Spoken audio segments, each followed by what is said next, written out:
quickly create a new database where they have the capability of uploading various bits of data to the marketplace for others to either A, white label, or B, download and use for themselves. So as you see right here, some of the more popular ones that we got online first have been people looking for a motor vehicle accident attorney, people Googling selling their home, people using specific words looking for a marketing agency, and buyer leads, home improvement, so on and so forth. Now, these are uploaded as a snapshot in time. You guys have the ability to request it to be updated. It takes about 12 hours to update the entire database, but then your users will have the ability, as well as yourself, to download the newest information of what people Google searched in the last few days.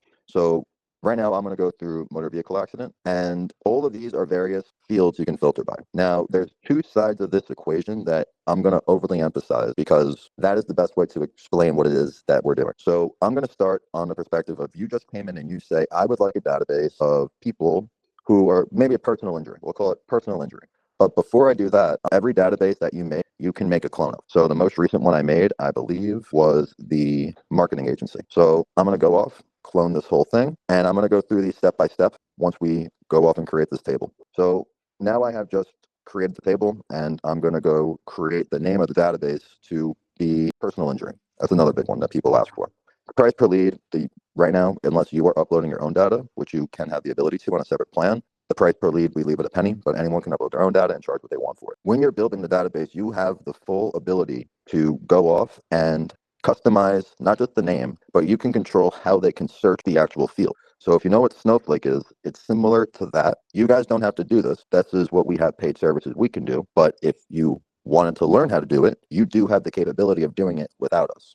So when you upload your data, you can control if the user can filter it. And you can also, by filter, what I mean is, can the user, do they have this field available? For instance, you probably don't want first name, last name, direct phone number, mobile phone number available. So not in this example, but in the further one that we're doing right now, I'm going to go off, just flip it off to no. Is it nullable? When you create a list, you have the awesome ability to now segment what in that list you would like to download. So I saved earlier today 1,000 rows of data from people who were in the database showing intent of selling a home. Now, if I wanted to download this data, I have the ability to control what fields from that database are exported. Over the years, I found this to be this is probably the single most important feature you can use, because you might have clients that go off and say, you gave me the wrong data, but really you just gave them a really detailed product that was not filtered. And then either way, with this ability, you yourself have the ability to simplify that process.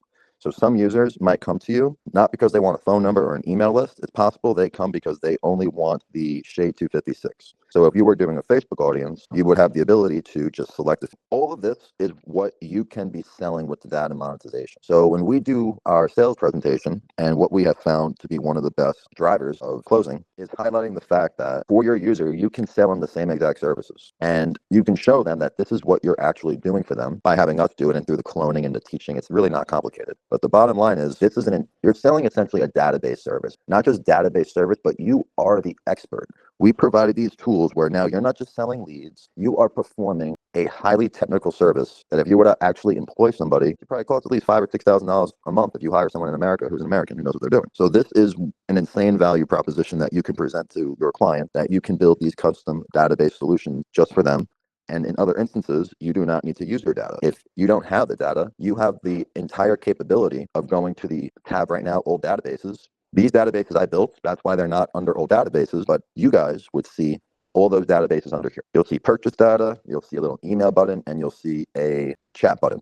Right now it's connected to Plaid, which doesn't do us any good right now unless you have a Plaid account. What we have found to work really well right now is you can simply reach out to the vendor. I want auto lead. How much is 5,000? And now this vendor actually got a chat and a notification that we just reached out to them and we're looking for some help. So when he responds, it'll be up here. It's almost like I don't look at it as a messaging system or a chat system. It's more like a ticketing system, because some people won't respond instantly. The bottom line is you have all of this flexibility to create truly a myriad of opportunity and products to that opportunity for your client that you're selling to. The last piece I want to show, and then I will let you guys ask some questions, is when you go off and begin to add databases or upload databases, when you make your custom plans, you can control what databases get attached to that plan. So if someone wants to pay you just for the roofing database that you already have, you can resell it as many times as you want, and not just the database as many times as you want. You can resell the amount of contacts that they get monthly to subscribe versus the credits coming in daily or monthly. Right here, you guys get unlimited data. And what that means is if you're buying this package from us, any of these,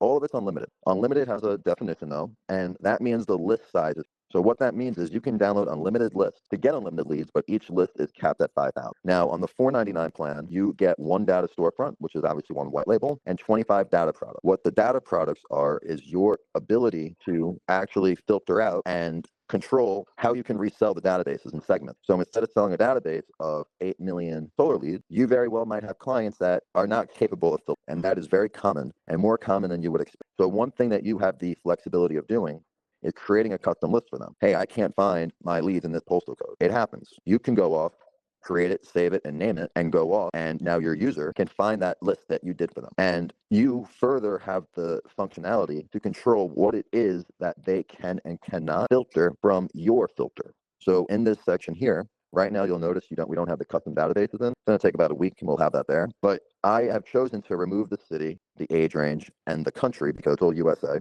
If it's not required, you're going to get additional questions. And you also have the ability to frame their strategy entirely how you want by doing this. So under B2B, for instance, I do not give them the flexibility to adjust the NAICS code for one simple reason. I used all of our custom lists intentionally under businesses. This is the categorization I did it under to do it by NAICS code. So when someone comes off to you and says, I need we have laundromats? No. Well, we have plastic producers. There's one specific code for this. And instead of having to tell them you can go to the government website of the classified code, or just go to ChatGPT and ask what you want. It works, but it's additional steps for you. And every bit of time you're spending on those steps is money you can be making, and not just money you can be making, savings you can be giving to your clients by more adequately spending your time. So what we do with the business leads, as you see, we do give them the ability to, I don't know why I did that, filter down the email or the cell phone. So even though they can't control the NAICS code, they can control the owner age, number of employees, zip, and state.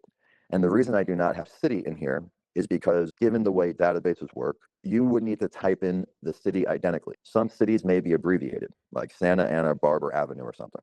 Or I've seen something like that. I actually saw it the other day, or San Verdes or something. They abbreviated it. So if you were to type it in a certain way, it wouldn't be found. By postal code, you can never go wrong. And you can make a list of them. So you can make a list of postal codes to find, there's no one in these, I think these were NAICS codes. That's why it wasn't postal code. But you can give them the flexibility to do that as well. And if they have trouble doing that. Hi, this is Perry. Hey, Perry, how are you today? I'm doing well. Forgive me for my ignorance, but so I found you through a YouTube video. I do a lot of I've a number of large email databases that we market to, and I'm very interested in data for our own use. But I also have a mastermind group of almost 1,000 other marketers that I could potentially market data to.